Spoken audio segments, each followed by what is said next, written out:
ndabasuhuje ndizera ko muri amahoro nshuti bakunzi ba One Vision Rwanda TV. Nitwa Jean de Dieu Ntakirutimana, nimuze tuganire nk'ibisanzwe nibyo twiyemeje. Ndi kumwe na Semugeshi Bayingana, nguhaye ikaze.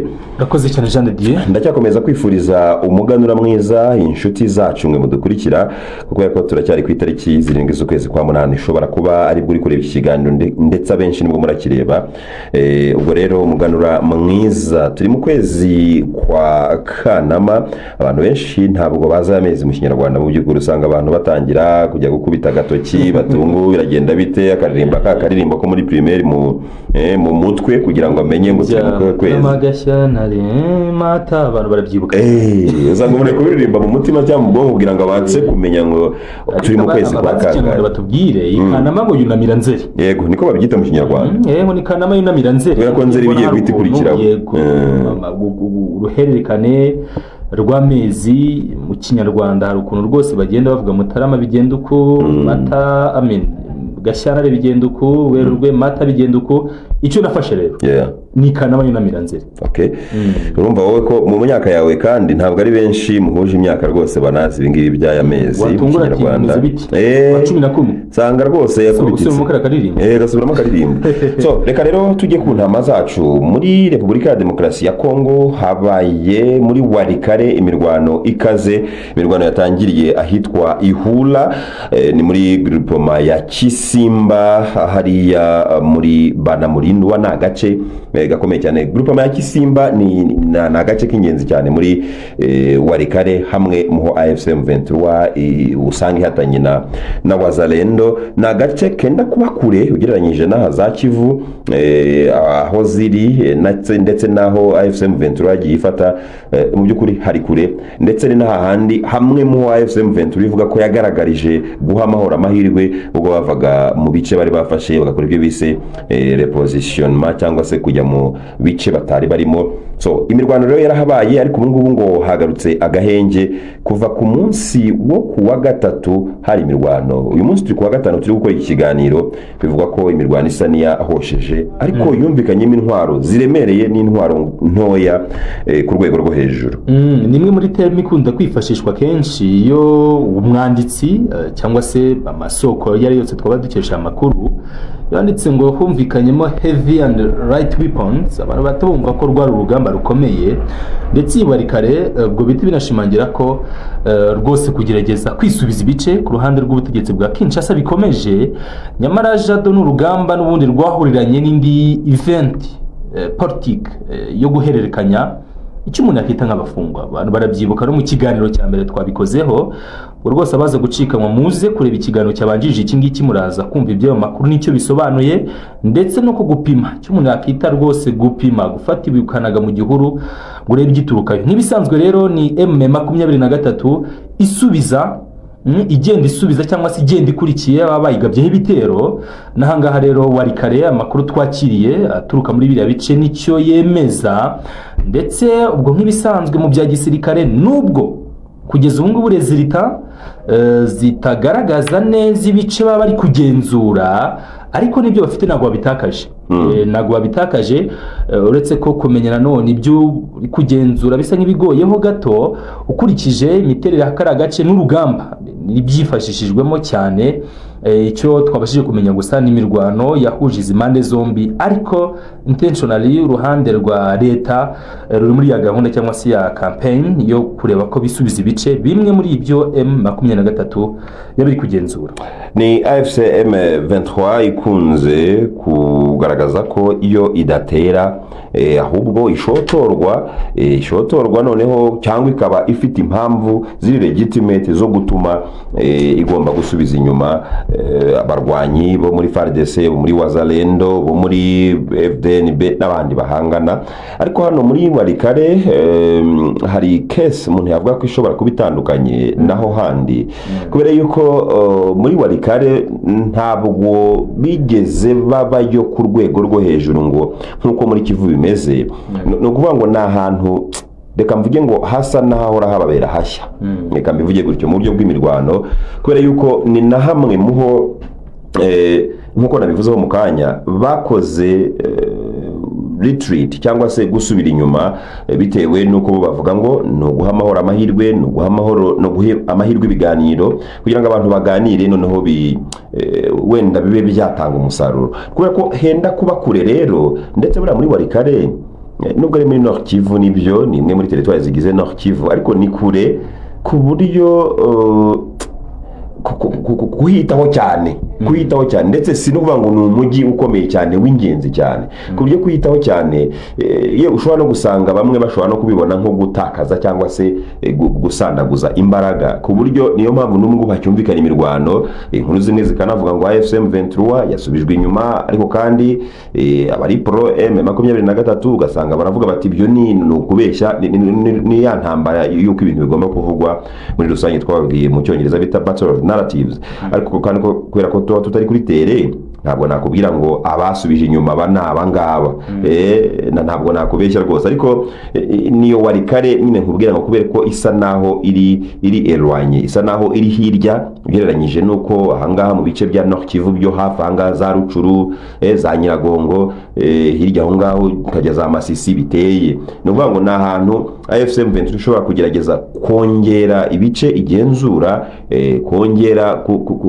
kurengera abasivili ariko ntabwo wavuga ngo ni priority kubera yuko hasa naho harelwanye hari hirya nicyo umuntu yavuga kuri Walikale ariko kandi nanabonye muri Kivu y'Amajyepfo hari mu minsi yashize ndumva ahubwo ari nejo cyangwa ejo bundi ubwo tugendeye ku itariki 7 z'ukwezi kwa 8 niho mvuga ngo ejo bari n'ubona ikiganiro wenda akakibona kera AFC M23 yashinjwaga n'abambwe yashinjwe ibikomeye ariko tuvuga tuti no it can't be M23 kurikije ukuntu tuyizi kurikije ukuntu ikora kurikije ukuntu bamwe mu bantu bayo banagira gutya bagakora ibikorwa biri moro kuntu babahana uribuka igihe twigeze kumenya ko na muri umuntu wa General Makenga ubwe komanda mukuru wa ARC muri umuntu we yafunzwe yahanwe kubera ibikorwa bidakwiye ibikorwa bishyirwa mu majwi icyama cya AFC M23 kitemera so ukavuga ngo ukurikije iyo discipline yabo ibyo ntibabikora ibyo rero ni kwa kuvuga ngo bari banyaze inkango z'abaturage hariya muri territoire ya Kabare cyane cyane hariya muri Kavumu ubwo baharwaniraga ko habaye incursion noneho rero ubu ngubu AFC M23 ahubwo navuga ngo iyo narrative yayibyaje umusaruro kwiyerekana wo kwerekana ubanza biri negative wo kwerekana visage kwerekana abaribo AFC M23 abaribo kumbe zanka ntekereza ko ari nazo koko bagize gutya basubije inka abantu bari bazinyazwe hariya muri karagace muri Kavumu inka 37 abaturage bari banyazwe zirasubizwa ari wazane ngo bari bazinyaze ahangaha no kuvuga ngo AFC M23 yakoze icyo nabonye mu gihe no kuvuga ngo ibiri kuvugwa reka twebwe ahubwo tunabibyaza umusaruro twerekane le vrai visage yacu twebwe turi bandi ni byiza kubumva n'abakurikira ibiganiro byacu kujya bagerageza bakumva n'amasoko atandukanye kubera ko hari aho usanga hari nka zimwe muri post nanyuzeho zivuga ko ari ukubashumbusha bari boroye baranyazwe urabashumbushije ariko icyakozwe nukugaruza ntabwo ari ugushumbusha ariko binahita binahindura nyine ibyo bamwe mu bamaze iminsi bari pro Kinshasa bari bamaze iminsi bavuga bati ni AFC M23 yishoye mu bikorwa by'urugomo bitari buze guhagararira gusa ku byerekeye cyangwa se ku bijyanye n'ubwo bwicanyi bashinzwa rap gufata abana bato batuje imyaka bagashyirwa mu gisirikare ati binakurikira ko iyo bifuje ikintu baragikora ariko mu by'ukuri ibyo twabitanzeho mu kiganiro cyabanje tuvuga ko ibingibi akenshi ni amakuru y'ibihuha kwirakwizwa n'abari ku ruhande rwa Kinshasa ni igikorwa cyiza cyo kwishimira kuko n'abo baturage ubwabo nekereza ko baba bahindutse abahamya babaye n'abambasaderi bo kuvuga cyangwa se bo kwitangariza gusa ibyiza bungukira mu kuba iki cyama cya AFC ari cyo kigenzura ibice barimo kuko mamya nashidikanya ko iyo biza kwitirirwa koko ari mu gihe cya FARDC cyangwa se Wazalendo cyangwa se ingabo za leta zihagenzura, hakaba kesi nk'iyi Wazalendo ikaza ikanyagiza inka, biragoye cyane kubona ingabo za leta zakora igikorwa nk'iki cyo gukurikirana cyangwa se koko ibyo bwenda byiswe gushumbusha umuturage, nabyo si igikorwa kibi biramutse bikozwe. Ubanga izo case ebyiri zombi cyangwa izo option ebyiri zombi biragoye kuzibona mu gihe koko byakitwa ko uruhande rwa leta rwo ruri kugenzura hariya, kuko usanga bo bari in charge yo kurinda umutekano, abo bari in charge y'imikoranire hagati yabo ndetse n'abaturage, ari nabo bahindukira bakora ibyo bikorwa by'urugomo. Ni kenshi hajya humvikana izo cases z'abamwe mu basirikare ba leta, ni bamwe kuko se FARDC yose, abantu bagatekereza ko FARDC yose ari abajura cyangwa se ari abasambanyi cyangwa se ari abandi n'igisirikare gifite zimwe muri unity rwose ziri discipline nkuko mubona ibindi bisirikare mu bindi bihugu, ariko nyine abumwe agatukisha bose, abo bake bavamo bakaza gukora ibikorwa babona basinda mu muhanda, mu mayira bagenda bagwirirana, sinzi barahanga n'abaturage, baricirwa mu tubari n'ibindi. Ibyo bituma ureba ashobora gukeka ko ari igisirikare kimeze, ariko siko bose bameze. So ni igikorwa cyiza rero izina za Sarambwe zakoze muri kara gace, ubwo binashimangiye ko umutekano hari rwose uruharetse k'iyi Kabare, especially Kavumu rwose ni kimwe mu bice nko Coalition ikeneye cyane, especially ino zone yegera kino kibuga cy'indege cyangwa ikavumu. Uvuze ikintu nemeranya nacyo, ibi birakuza igikundiro cyangwa se binakizane, kuko birashoboka ko wenda basanga banageze hariya bijyanye na narrative, bijyanye n'ibyo babwiwe, bijyanye n'ibyo ubutegetsi bwa Kinshasa buvuga, ugasanga barabafata nk'abicanyi, barabafata nk'abantu babi, barabafata ariko uribuka ntabwo mvuga ngo uribuka kubera ko ntabwo wari uhari, ariko mu mateka buriya inkotanyi zitera 1990 hari mu Rwanda imvugo benshi bavugaga bati buryo bwo gusebya aba revolutionnaire, abo barwanira uburenganzira bwabo bagambiriye kurokora abantu, ngira ngo iyo mvugo urayizwa bango ngo zigira imirizo nk'inkotanyi ngo n'amatwi manini, ngo urumva ngo ni ibintu ngo by'ibisimba ngo utamenya. Ibyo byose naha ngaho ushobora gusanga bihari muri Repubulika ya Demokarasi ya Kongo, ariko ntabwo rusanga ahubwo nibyo. Ni ukuvuga ngo hari ubutumwa babusirikira yaba mu nzego runaka zibanze hariya niba ariko bazita muri Repubulika ya Demokarasi ya Kongo, nk'ubwo bazamaniye bari gufata bari kugerageza gufata na za Katanga, ubu usanga bavuga bati abo bantu n'abicanyi n'abantu babi cyane n'iki. Ubu ukeneye uba ufite kurwana urugamba inshuro ebyiri, ndabisobanura. Ufite kurwana urugamba rw'amasasu birumvikana, mbere na mbere urwo nirwo ruremporta kurushaho, kubera ko utarutsinze ntiwabasha kurwana urukurikiyeho. Urukurikiyeho n'uruhe rero no guprovinga wrong izo narrative, n'abicanyi bariya n'abarwande barabaje kugira ngo babice batware ubutaka bwanyu, baje kubanyaga, baje kubasenyera ibintu, baje kuba fatira ku ngufu abagore n'abana. Ibyo byose mwabwiwe. So urugamba rwa kabiri nyuma yuko urw'amasasu mu rurangije ni urwo bwo kuvuga ngo ariko bya bintu bababwiye ntabwo ari byo. Ibyo ni urugamba. So nahangaha ibi ni imwe muri gestes zibigenza zityo zituma abantu ariko se abantu mwatubwiye ngo nabicanyi babagome basambanya abana n'abagore bakaba batugaruriye inka, ahubwo mwebwe bamwe muri mwe bari batwaye aba bantu murumva badakwiye gusanganirwa, ahubwo tukabafasha. Ni strategy ikomeye kubera ko kurwana urugamba ukarutsinda mu buryo bw'amasasu, yego nibyo mwahanganaga yagiye, ariko ukeneye abantu bo kuyobora, ukeneye abantu bo kurengera, ukeneye abantu bo kuganira ngo mwubake igihugu nk'uko FCM23 bigenza. So iyi ni geste rero ibiri buze kugufasha kuvuga ngo icyo gihugu abo bantu bamaze umwanya bari kubwirwa amagambo atari meza kuri twebwe, ari ukuba dusiga mu buryo bubi, twebwe noneho nimurebe vrai visage yacu, twebwe turaba ngaba byanze bikunda. Ni nk'ubu ngibi byo muri Kivu y'Amajyaruguru nahoze mbona Mugunga barimo bagiye gusura urugomero ngo rushobora kuzatanga megawati zisaga 90. Ni ukuvuga ngo none se abantu Kinshasa ivuga ngo ni babi n'abicanyi n'abagome bazana amashanyarazi mu myaka yose batigeze abantu babona aho ngaho, wenda bakubaka imihanda hariya, ibintu bijyanye n'imihanda ubuntu ukuntu biba bimeze muri rusange ahantu, kubera ukuntu n'igihugu kinini ndetse usanga henshi ari amashyamba, uba usanga imihanda ari ibintu bitazwi. Ukumva ngo bubatse umuhanda uhuza ahantu hanaha, ukumva ngo wenda ibyo byose nyemerera muce mu ijambo mu mateka ya vuba ahangaha. Ni ubwa mbere rwose inyeshyamba zifashe ibice zigatangira guha abaturage ibikorwa remezo.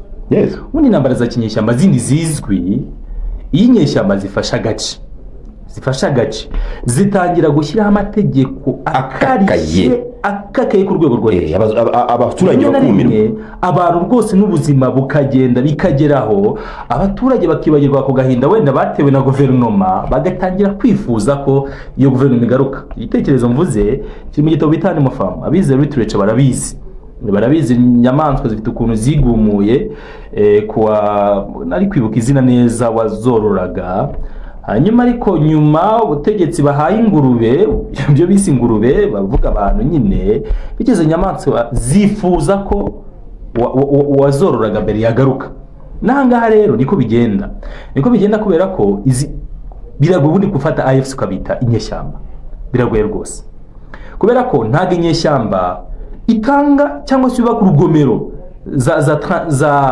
bazita za transfer, irahenda cyane ubwayo, ifite ubushobozi bwo gutanga izi za megawati 90 na zingahe. Bari kubaka amakaburimbo, tuzi ukuntu birahenda. Ibi bakabikora bahanganye n'iyo mitwe n'ibyo bitero nyine bigamije kwisubiza ibyo bice, ariko bakarengaho bagashyitanga ibyo bikorwa remezo, bakubaka iyo mihanda, amashanyarazi. Hariya muri Kongo wari ubivuzeho, hari umuntu rwose uba wumva ngo umuriro w'amashanyarazi tanazi gukora gute, bigenda bite. Kuriye mu buzima bwo kumva ibyo, kubisoma niba wenda ari umusomyi, ariko se ubwana atari umuriro hagera igitanga, hagera twita newspaper, byaracitse, biragoye. Bakabaye bareba televiziyo, ibinyamakuru byanditse kera byabagaho, sinibuka ukuntu. Yego, reka nkoresha newspaper sindi ko twabyitaga, ariko umuntu ashatse avuga imvaho, ahantu hatagera umuriro, hatari umuriro sinzi niba hagera imvaho, biragoye. Ariko ubu umuntu utuye hano za Mugunga n'ahandi n'ibi bice bya za Nyiragongo, akaba azi ngo uyu muriro ncanye nawubonye kubera ko mu mezi 20 atambutse AFC yimuye izi ngabo za coalition zari ziri hano. Uyu muhanda wa kaburimbo nkanagiyemo kubera ko aba bitwa inyeshyamba bimuye iyo coalition, noneho mwanya kudushyiraho amategeko ari strict, nubwo rimwe na rimwe nayatabura, ariko agamije nyine birumvikana genzura ibyo bice. Harimo abantu batekereza bitandukanye, aho bagomba kuyiha ingamba revolution nyine ibyo bintu ntibibura, ariko zitaza nyine kwica umuntu. Yego, ni za ngamba ariko zitari buze guhungabanya ubuzima bw'umuntu. Reka nkubwire neza, ubwo ntidushaka dufate umuntu wungukiraga mu gushyiraho amabariyeri hariya, kwaka abaturage amafaranga bururiye biragutambuka ahangaha, umuntu agabyuka mu gitondo akishyiraho bariyeri kubera ko ari iki sare, ari iki gomeke, ni iki. Uwo muntu ntiyunguka gase, aho mu muryango we bakarya bakagira gute. Umuntu nk'uwo se umubangamiye bagize ngo ntabatemwe yo kuvuga ngo baratubangamiye baratumaze, ariko birumvikana ko ruva mu bangamiye ujya no muri babandi bari batunzwe n'imirimo ye. No kuvuga ngo rero AFC M23 rwose iki ngiki kiri gukora, no kuvuga ngo ariko amateka zanatuvuganira ubwayo. Rega uvuga ngo twebwe muratwita abantu babi, muratwita inyeshyamba, ariko noneho murebe ibikorwa ntibyavuga ubwabyo, ntibivuga. Niba twubakiye abantu wenda urugomero rw'amashanyarazi, niba tubagaruriye inka, niba abantu bacu bakora ibintu bidakwiye ko bikorwa, tubahana tukabafunga kandi tukabitangaza, kandi uko bikaba aya mateka ubwayo ibi turi gukora bizatuvuganira abaturage ubwabo bazatuvuganira. No kuba harimo rwose amafaranga y'abantu ku giti cyabo, rwose abantu ku giti cyabo, n'umuntu kanaka yubatse ubwo bushobozi. Wenda dufite benshi muri bano babaye mu bihugu byo mu Burayi, afite uko yakimiretinze ubushobozi, fata niyo miliyoni y'idolari, ati ndayishyira hari iyo transform yizane ducanira abantu, kubera ko abenshi mu bagiye bagaruka n'abantu bafite iyo nimba n'agahinda ko kubaho babuzwa gakondo. Yego, wisanze aho nibyo mikorere iragenda, ubuzima burakunda, ariko buriya nta kiruta mu rugo. Nago hagiye kubera ko bwari ubushake, nago abandi bajyayo n'abamurakindi. Iyo ubonye amashusho y'abandi bana bakinira ku dusozi, inka zibyagiye iki, nimba ku mutima urahageze ufite ubwo bushobozi vuga ati ibi byose narabikoze njye sinagize ayo mahirwe abari kuvuka aka kanya amahirwe ntagize bazayagire bazayabone babeho bishimye nibura umuntu yagira izo memories zo mu bwana twese turazigira iyo umuntu rwose bonye amatara muri Kigali yavuga ati aya masaha mu cyaro wenda twabaga turi kwicira imigani twabaga turi gusimbuka umugozi izo memories we niba zigize kubera iki wari mu nkambi warirukangaga ukwepana n'amasasu kwepana n'imihoro ariko right now uravuze uti reka mahirwe nabujijwe aba bana bari kuvuka ndi kureba bazagira. Dusoje iki kiganiro ndabashimiye mwese mwadukurikiye hanyuma mukomeze kubana natwe n'ubundi ndi Jean de Dieu nta kirutimana ari kumwe na Semugeshi Bayingana.